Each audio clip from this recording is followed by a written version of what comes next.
I haven't posted a marine video in a while, mostly because I've wanted to focus on short form content. Mostly again because it's easier to do, and also just farm engagement, to be honest. And this video is going to focus on Warhammer, mostly Age of Sigmar, because I've recently gone really into it, and yeah, it's become my new addiction. But this video is going to focus on kit bashing, and I'll demonstrate how to do that whilst using my color scheme. So I'll show off the colors now. Up is Baharroth Blue, Nighthaunt Gloom, Mortarion Grime, Null Noil, Agrax Earthshade, Lay Belcher for like the metals and everything, and I'm gonna use Wraithbone for basically as like texture. You'll see in a minute. I don't really know how to explain, but I'll show you.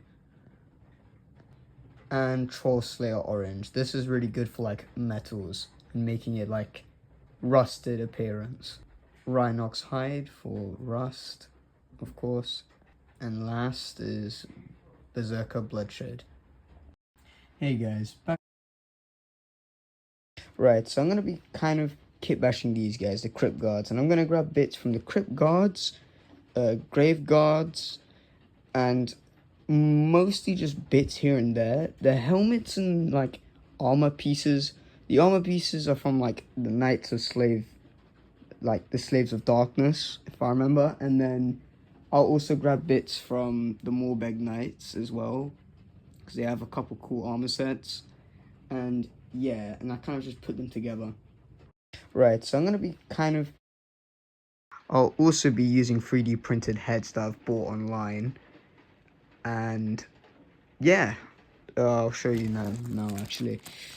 Here in this little bag, a whole bunch of little plastic heads. And I haven't really shown the process much, but I've also used Milliput, which is like, for me, it's a better version of green stuff. It's cheaper and it's also just much easier to use. And I'll show you how it looks here. Not bad. I didn't really use Milliput for this one, but for some of them I have used Milliput. Like this one I used Milliput, this one I haven't put his arm yet. I find it easier to paint them when they're not like fully built. This one as well, I've layered with white. And I'm gonna build one just to show.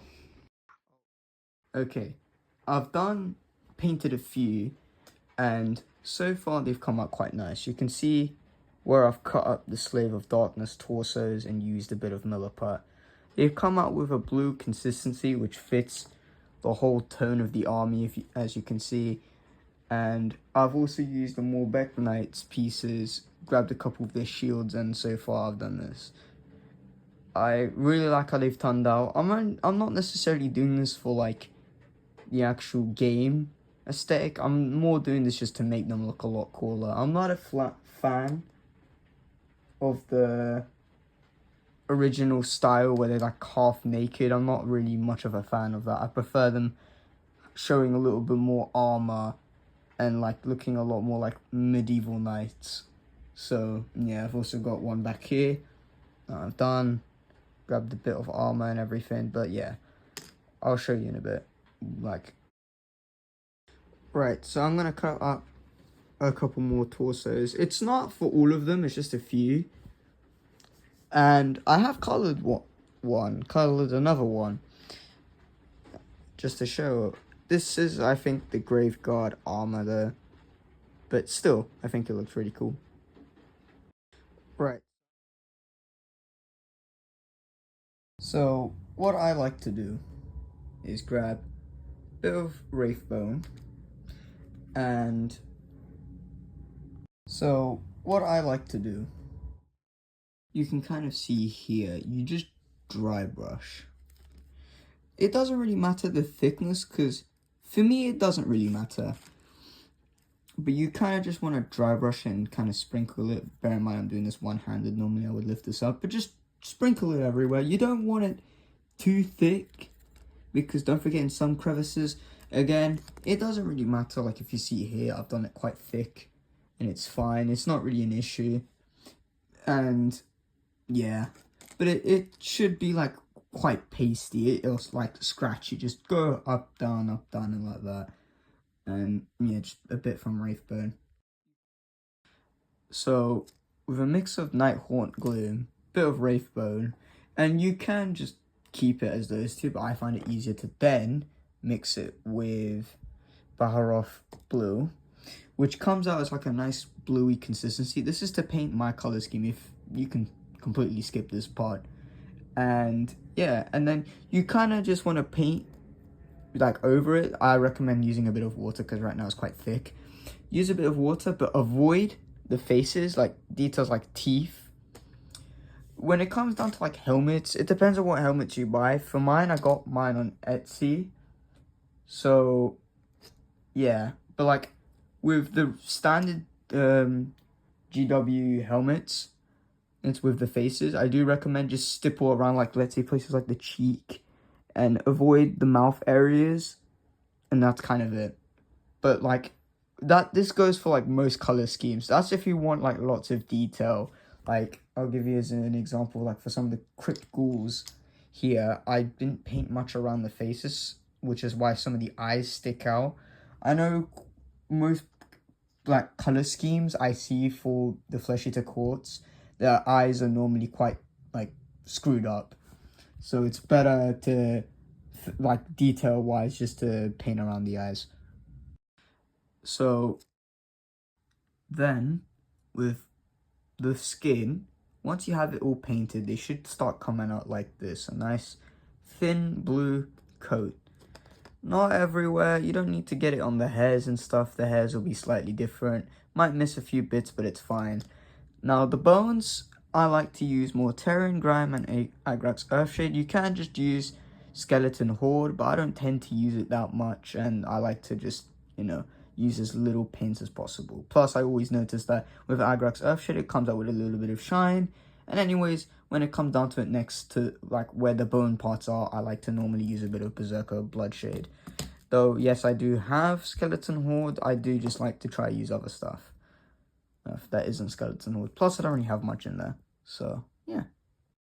Then I used Iron Hands, which you can see there. I used Iron Hands for the metal.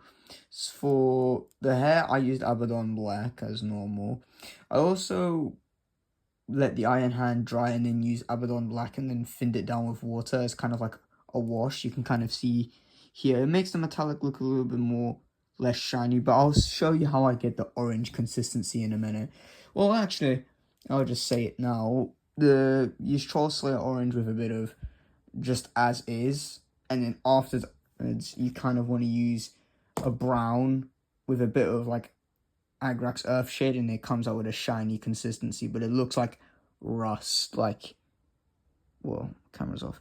Here, it looks like dust. It looks ruined and run down. Here's a really good example because the brown is really dry. It's a really good consistency. It makes the metal look rusty. I'll show it when it's done. Then you want to use Nuln Oil, Agrax Earthshade, and you don't necessarily need to, but you can use Mortarion Grime as well.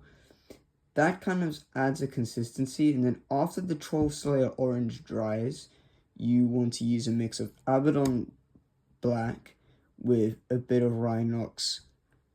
And what it basically does is for like the metal bits, is it creates rust.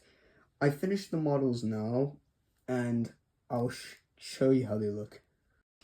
Then you want to use,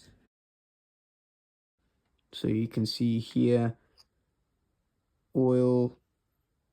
Still wasn't necessarily very dry, and the camera isn't necessarily focusing, but yeah, you can see the orange in the armor, the rust, and it looks really, really cool. Fits in with the rest of the army. I will definitely get not more of these dudes, but like more variety of Flesh Eater Quartz, because so far I've only really got not all of these guys here. I do have a couple Crypt Horrors and everything, but I think in general, really, really cool army. and I would love to play around with them a bit more. Maybe add a bit more variety again. So far, I really do like this kit bashing. And yeah, I do recommend, however, when it comes down to it, if you want to get headpieces, go on Etsy. It's so much easier. And yeah, I know this wasn't really much of a tutorial. Of course, this is kind of just me enjoying painting, so that's kind of my fault. But yeah, I kind of just showed the colors off and everything. And when it comes down to kit bashing, it is really, really simple with these guys. You don't really want to cut too much off, like, because they have a little knob at the end of their, like, for the neck. You don't really want to cut down too much. You just want to leave it out a little bit and then just glue the head on top. Then you want to use stuff like green stuff or Milliput, which allows it to have a bit more form. But for most of the models, I don't think you do need that. But it looks really, really cool. But yeah, see you guys again. So you can see here, oil still isn't necessarily very dry. And the camera isn't necessarily focusing, but yeah. You can see the orange in the armor, the rust, and it looks really, really cool. Fits in with the rest of the army. I will definitely get not more of these dudes, but like more variety of Flesh Eater Quartz, because so far I've only really got not all of these guys here. I do have a couple Crypt Horrors and everything, but I think